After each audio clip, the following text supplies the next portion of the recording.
Welcome back.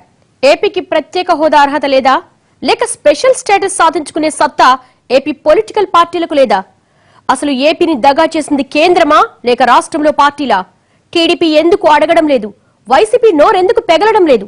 Telugu పార్టీల సంగతి, లీడర్ల సత్తా తెలిసే కేంద్రం ఇలా అడ్డగోలుగా ఆడుకుంటోందా?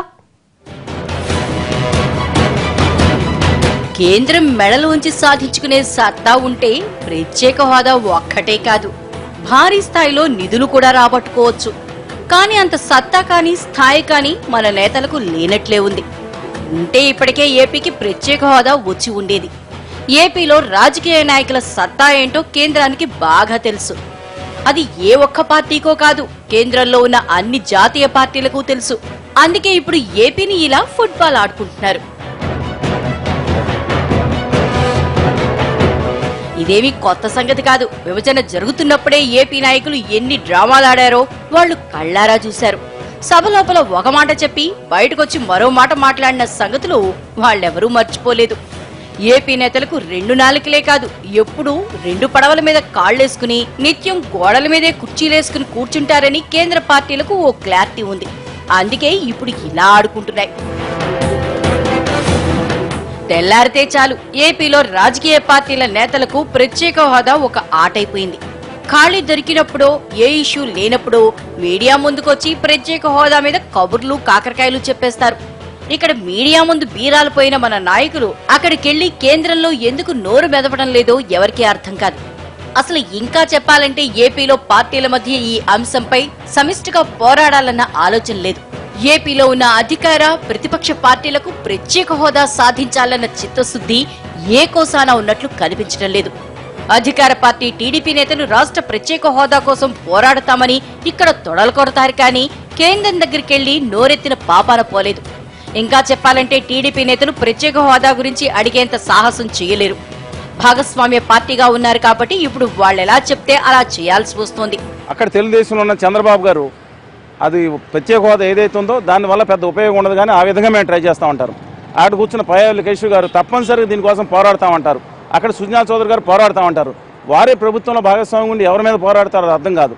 ఇంకో విషయం ఏంటంటే వాళ్ళ వైఎస్ఆర్ కాంగ్రెస్ పార్టీ కూడా ఇవాళ వరకు కూడా చాలా క్రియాశీలక పాత్రలు పోషించకుండా మౌనం వహించింది. మాట్లాడితే మా నాయకుడు మాట్లాడినారు. నిజానికి ఏపీకి ప్రత్యేక హోదా సాధించాలన్న చిత్తశుద్ధి టీడీపీకి మొదటి నుంచి లేదు. ఒకవేళ నిజంగా ఆలోచన ఉండి ఉంటే విభజనకు ముందే దానిపై పోరాడేది. విభజనకు అనుకూలంగా లేఖిచ్చినప్పుడే ప్రత్యేక హోదా మీద మెలికిపెట్టి ఉండేది. కానీ అప్పుడు అలా చేయలేదు. కనీసం కేంద్రానికి రాసిన లేఖలో కూడా చంద్రబాబు ఏపీ గురించి అక్షరం ముక్క కూడా రాయలేదు. ఒక్క డిమాండ్ కూడా చేయలేదు. జాతీయ స్థాయి పార్టీ ఒకటి ఆల్రెడీ అపహాస్యం పాలైపోయింది. ఇక్కడ వాళ్ళకి ఎంట్రీ లేదనేటువంటి దీంతో మీరిచ్చినటువంటి హామీల్ని దాన్ని ఏదో నాంచి తర్వాత ఎప్పటికో ఏదో చేద్దామని అనుకుంటే, ఆల్టర్నేటివ్ మనమే కదా అనుకుంటే మాత్రం ఖచ్చితంగా రాజకీయాలు ఎప్పుడూ కూడా ఒకే రకంగా ఉండవు. డెఫినెట్గా ఒక పోలరైజేషన్ అనేది వస్తుంది. కాబట్టి ఈ లాభ నష్టాలు రాజకీయ పరంగా మీరు ఆలోచించకుండా ప్రజలకు మేలు కలిగేటువంటి విధంగా, ఇచ్చిన వాగ్దానాల్ని నిలబెట్టుకునేటువంటి విధంగా మీరు వ్యవహరించాల్సినటువంటి అవసరం ఉంది. సరే, టీడీపీ అంటే భాగస్వామ్య పార్టీ నోరెత్తలేదు. మరి ప్రతిపక్ష వైసీపీ ఏం చేస్తోంది అంటే సమాధానం శూన్యమే. వాస్తవానికి వైఎస్ఆర్సీపీకి ఆ పార్టీ నాయకుడి ప్రయోజనాలే ఆ పార్టీకి ప్రయోజనాలు, అంతేకాని ఎవరికీ ప్రజల ప్రయోజనాలు అక్కర్లేదు. ఇప్పుడు వైసీపీది సంపూర్ణ తటస్థ నిర్లిప్త వైఖరి. ఎందుకంటే కేంద్రంలో బీజేపీని ఢీకొట్టలేదు, ఇక్కడ ఏపీ ప్రభుత్వాన్ని నిలదీయలేదు, కనీసం ప్రత్యేక హోదా గురించి గొంతెత్తి ప్రశ్నించలేదు. రాష్ట్రం ఏర్పడి ఏడాదిన్నర దగ్గర పడుతున్నా ఇప్పటి వరకు దీని మీద ఉద్యమ స్థాయిలో అడుగేయని వైసీపీ అధినేత ఆగస్టు 10న దీని మీద దీక్షకు సిద్ధమవుతున్నారు. కేంద్రం అక్కడ చేయాల్సిందంతా చేసేసి చేతులెత్తేస్తే ఇక అప్పుడు మీరు దీక్షా వేదిక మీద కూర్చుని ఏం చేస్తారో మరి. స్పెషల్ స్టేటస్ తీసుకొస్తాం, ఇదిగో వచ్చేసింది స్పెషల్ స్టేటస్, ఇదిగో 50% అయిపోయింది స్పెషల్ స్టేటస్, ఇంకా నెల రోజుల్లోనే స్పెషల్ స్టేటస్ అనౌన్స్ చేస్తారు అని వారి కేంద్ర మంత్రులు సుజనా చౌదరి గారు లాంటి వాళ్ళు, లేదు మేము పరిశీలిస్తున్నాం, సాధ్యాసాధ్యాలని స్టడీ చేస్తున్నాం అని చెప్పేసి మాట్లాడిన బీజేపీ మంత్రులు ఈరోజు ఈ రాష్ట్ర ప్రజానీకానికి సమాధానం చెప్పాల్సిన అవసరం ఉంది. లేకపోతే ప్రతి ఒక్క ఆంధ్రప్రదేశ్ పౌరుడు తెలుగుదేశం యొక్క ప్రతి ఒక్క నాయకుడిని నిలదీయాల్సిన, బీజేపీ నాయకులు నిలదీయాల్సిన పరిస్థితి వచ్చిందని చెప్పేసి.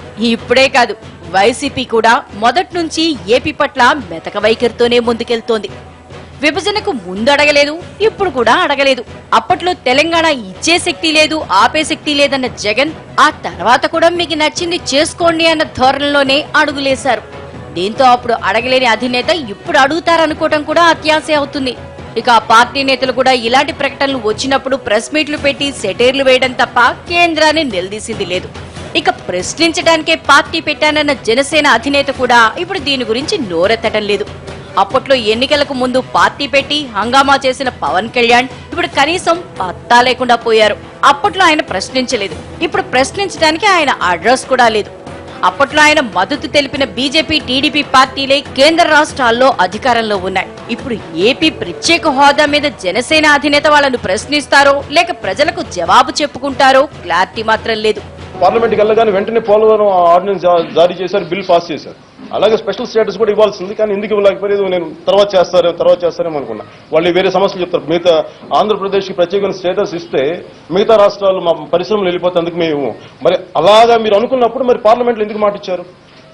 మరి మీరు ఇచ్చిన మాట మీద మీరు వెనక్కి వెళ్ళిపోతే మిమ్మల్ని నమ్మిన ప్రజలు మీరు ఎలా రియాక్ట్ అవుతారు? మీరు ఎలా వచ్చి మళ్ళీ మీరు భారతీయ జనతా పార్టీని మీరు ఎలా విస్తరణ చేస్తారు ఆంధ్రప్రదేశ్ స్టేట్ లో? అది వాళ్ళు తెలుసుకోవాలి. మొత్తంగా చెప్పాలంటే అన్ని పార్టీలు 2019కి ఈ ప్రత్యేక హోదా అంశాన్ని ఎన్నికల ప్రచార హస్త్రంగా వాడుకోవాలని చూస్తున్నాయి. కేంద్ర స్థాయిలో కాంగ్రెస్, బీజేపీలు వాడుకోవాలని చూస్తుంటే రాష్ట్ర స్థాయిలో టీడీపీ, వైసీపీలు కూడా అదే గేమ్ ప్లాన్ తో ఆడుకోవాలని చూస్తున్నాయి. టీడీపీ అప్పటికింకా పోరాటం చేస్తున్నామని కలరింగించుకోవాలని చూస్తుంటే వైసీపీ దాన్ని టీడీపీ వైఫల్యంగా చెప్పుకుని ఓట్లు రాల్చుకోవాలని చూస్తోంది. అన్ని పార్టీలు ఏపీ ప్రత్యేక హోదా అన్న అంశాన్ని తమ రాజకీయ అంశంగా చేస్తున్నాయే తప్ప ఒక్కరు కూడా దాన్ని 5 కోట్ల మంది ప్రజల భవిష్యత్తుగా పరిగణించడం లేదు. ఇవాళ స్మార్ట్ సిటీలు 3 స్మార్ట్ సిటీలు వచ్చినాయని చెప్పి చప్పట్లు కొట్టుకుని క్రాకర్స్ చేసుకున్నారు ఆంధ్రప్రదేశ్లో మంత్రులు. వీళ్ళు మర్చిపోయినట్టున్నారు 5.5 కోట్ల పాపులేషన్ ఉన్న ఏపీకి 3 స్మార్ట్ సిటీలు వస్తే 6.5 కోట్ల పైచీలుకున్న తమిళనాడుకి 12 స్మార్ట్ సిటీలు వచ్చినాయి. అంటే అక్కడ ఏ ఇబ్బంది వచ్చినా అందరు రాజకీయ నాయకులు ఒక్కటవటం వల్ల కేంద్ర ప్రభుత్వాన్ని మెడలు ఉంచగలిగారు. మన దగ్గర అది లోపాన్ని భావిస్తున్నాం. అసలు సాధించుకునే సత్తా ఉన్నా మన నేతలు ప్రత్యేక హోదా సాధించుకోరు. ఎందుకంటే ఏపీలో పార్టీల మధ్య ఐక్యత లేదు. ప్రత్యేక హోదా గురించి అన్ని పార్టీలు తమ రాజకీయ ప్రయోజనాలని పక్కన పెట్టి ఒక్కటవ్వవు. కానీ పక్క రాష్ట్రాల్లో పార్టీల మధ్య ఈ ఐక్యత కనిపిస్తుంది. తమిళనాడులో స్టేట్ కి సంబంధించిన ఏ అంశమైనా అక్కడి పార్టీలన్నీ ఒక్క తాటిపైకొచ్చి పోరాడతాయి. తెలంగాణలో కూడా ఇలా అన్ని పార్టీలు ఒకే వేదిక మీదకొచ్చి పోరాడాయి కూడా. కానీ ఏపీలో మాత్రం ఆ సీన్ ఎప్పటికీ చూడలేం. ఏపీలో పార్టీలకు ప్రజా ప్రయోజనాల కన్నా పార్టీ ప్రయోజనాలు, ఇంకా చెప్పాలంటే వర్గ ప్రయోజనాలే మిన్న. ఈ విషయంపై కేంద్ర పార్టీలకు ఫుల్ క్లారిటీ ఉంది. తామేం చేసినా ఏపీ పార్టీలు ఒక్కటైనా ప్రశ్నించలేవని, ఎవరికి వారు కొట్టుకుంటారు తప్ప తమ మీద పోరాడే సత్తా లేదని తెలుసు కాబట్టే స్పెషల్ స్టేటస్ మీద ఇలా ఆడుకుంటున్నాయి. ఇది వాళ్ళ స్టోరీ బోర్డ్.